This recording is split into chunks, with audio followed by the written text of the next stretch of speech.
नेता मनीष यादव ने मीडिया के सम्मुख दिया भाजपा के प्रचंड बहुमत से जीत का आश्वासन। लखनऊ में आज श्री कृष्ण जन्मभूमि के मुख्य पक्षकार एवं भाजपा नेता मनीष यादव ने मीडिया से एक वार्ता की। इस वार्ता के दौरान उन्होंने कहा कि लोकसभा चुनाव हम लोग प्रधानमंत्री नरेंद्र मोदी व मुख्यमंत्री आदित्य योगीनाथ के नेतृत्व में भारी बहुमत के साथ जीतने जा रहे हैं और कहा लोकसभा चुनाव 2024 में हम लोग मैनपुरी भी भारी मतों से जीतने जा रहे हैं और जो लोग परिवारवाद की बात करते थे, जो कहते थे कि परंपरागत सीट हमारी है और परंपरा की बात करते थे, उनकी परंपरा हम तोड़ने जा रहे हैं। आज माननीय जयवीर सिंह को मैनपुरी से प्रत्याशी बनाया गया है। उन्होंने फिर कहा कि जो एक्सीडेंटल हिंदू थे उन लोगों ने राम और कृष्णा पर ही सवाल खड़े कर दिए हैं। अब जनता ने इसका निर्णय लिया है, ये जनता का निर्णय है। जिन्होंने राम और कृष्णा पर सवाल खड़े करे हैं, अब उन पर सवाल खड़े करने का सवाल आया है। ये राम और कृष्ण की धरती है। राम और कृष्ण का विरोध करके लोग समाज में कैसे जाएंगे, यह उन लोगों को इस चुनाव में पता चल जाएगा।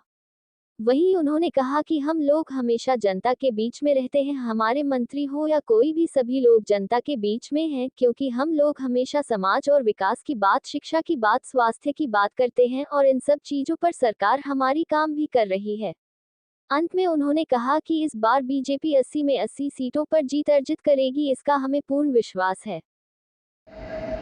उत्तर प्रदेश की राजनीति में क्या लग रहा है, क्योंकि इस प्रकार से लगातार बीजेपी से मैनपुरी से प्रत्याशी उतर गए हैं मंत्री जी ही, उसी ओर देखा जाए लगातार लोग जोड़ रहे हैं। क्या लगता है आपको, क्या?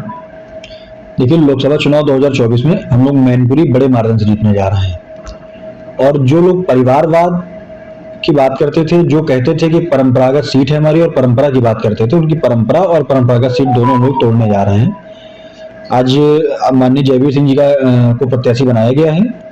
हम लोग एक बहुत लंबे मार्जिन से चुनाव जीतने जा रहे हैं। आदरणीय यशस्वी प्रधानमंत्री नरेंद्र मोदी जी के नेतृत्व में पूरे देश में चुनाव लड़ा जा रहा है और मैनपुरी की सीट हम लोग इस बार जीत लेंगे।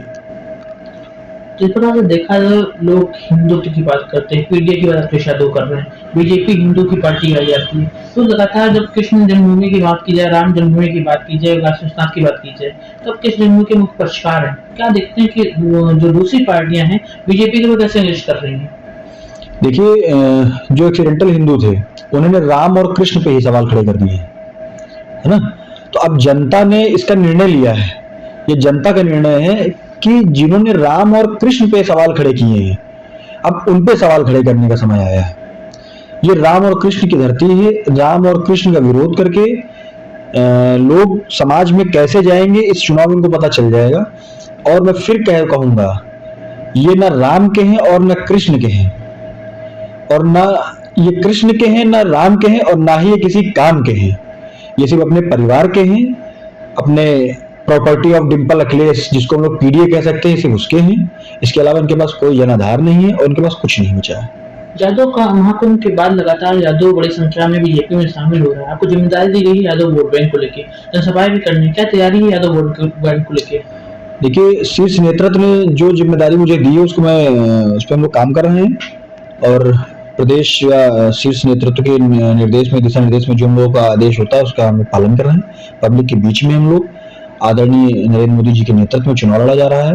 भारतीय जनता पार्टी का संगठन और एक एक कार्यकर्ता और हमारे सरकार के एक एक मंत्री जनता के बीच में है, सभी लोग। और हम लोग जनता से अपील कर रहे हैं कि अधिक से अधिक संख्या में मतदान हो, क्योंकि हम लोगों ने हमेशा समाज और विकास की बात की है, शिक्षा की बात की है, स्वास्थ्य की बात की है और उस पर लगातार हमारी सरकार कार्य कर रही है। अभी कल पूर्व मुख्यमंत्री और राज्यपाल रहे नरेश जी के पुत्र सूरज जी भी कल ज्वाइनिंग, कल कांग्रेस छोड़ के बीजेपी में शामिल हुए। क्या कहते हैं कि यादव वोट बैंक बढ़ेगा? देखिए, भारतीय जनता पार्टी का परिवार बढ़ता जा रहा है और उत्तर प्रदेश में यादव एक तरफा वोट करने जा रहा है भारतीय जनता पार्टी को। मैं दावे के साथ कह सकता हूं कि समाजवादी पार्टी के जनाधार इस तरीके से खिसक चुका है कि मैनपुरी की भी सीट इस बार भारतीय जनता पार्टी के खाते में रहेगी। मैं पूरे विश्वास के साथ और पूरे वादे के साथ कह रहा हूं ये बात।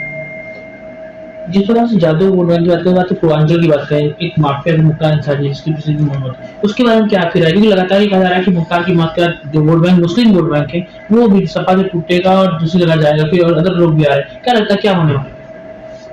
माफियाओं के घर पे सजदा करने का काम समाजवादी पार्टी और उनके नेताओं का, उनके राष्ट्रीय अध्यक्ष अखिलेश यादव का है। हमारी सरकार ने बार बार कहा है, सरकार के प्रदेश के मुखिया आदरणीय योगी आदित्यनाथ जी ने सदन में भी कहा था कि माफियाओं को मिट्टी में मिलाने का कार्य लगातार चल रहा है और चलेगा। जिनको लगता था कि माफियाओं को संरक्षण देकर सरकार में आ सकते हैं, वो इनकी गलतफहमी थी। अखिलेश यादव जी ने सारे उपाय करके देख लिए, जनता उनको नकार चुकी है। अब इनकी दुकान में कोई नया माल नहीं बचा है, सब पुराना हो चुका है, घिस पिट चुका है। जनता अब इन पे भरोसा नहीं करना चाहती है, जनता ने इनको नकार दिया है। भारतीय जनता पार्टी पूर्ण बहुमत की सरकार बनाने जा रही है और उत्तर प्रदेश में 80 की 80 लोकसभा सीटें हम लोग जीतने जा रहे हैं। अंतिम सवाल, उत्तर प्रदेश में लोकसभा चुनाव को देखते हुए मनीष यादव किस रूपरेखा में आगे यादव वोट बैंक के लिए बढ़ने वाले हैं? जितनी यादव बहुल सीटें उस पर हम लोग कार्य कर रहे हैं और पार्टी ने जिन जिन नेताओं को लगाया है सभी अपनी जिम्मेदारी से काम कर रहे हैं। हम लोगों को भी जहां लगाया गया हम लोग बराबर वहां लगे हुए हैं, काम कर रहे हैं। और यादव ही नहीं, सर्व समाज हम लोगों के दल से जुड़ा हुआ है। जातिवादी सोच भारतीय जनता पार्टी कभी इस पे काम नहीं करती है। जाति धर्म की राजनीति भारतीय जनता पार्टी नहीं करती है। भारतीय जनता पार्टी राम और कृष्ण को मानने वाली है। ये चुनाव जनता लड़ रही है। चुनाव में स्पष्ट है राम और कृष्ण के विरोधियों का चुनाव होगा। ये इस चुनाव में जनता को सरकार के साथ साथ वो भी ध्यान देना है कि जिन्होंने राम और कृष्ण का विरोध किया है उनका समाज में बहिष्कार कैसे हो।